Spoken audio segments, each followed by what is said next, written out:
Panginoon, dingin mo ang aming panalangin.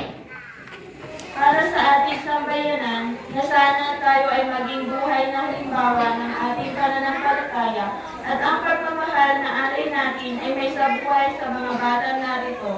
Bilang tanda ng pag-ibig ng Diyos, manalangin tayo. Panginoon, dingin mo ang aming panalangin.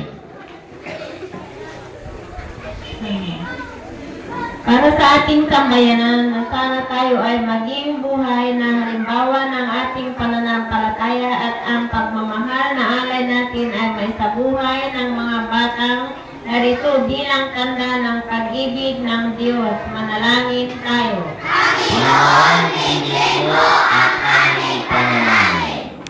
Ipanalangin din natin ang mga taga-Pugaro at taga-Manawag at lalong-lalo na ating mga kapatid na narito ngayon na nagkikiisa sa pagdiriwang ng First Communion ng mga kapatid natin na grade 3. Naway tayong lahat ay maging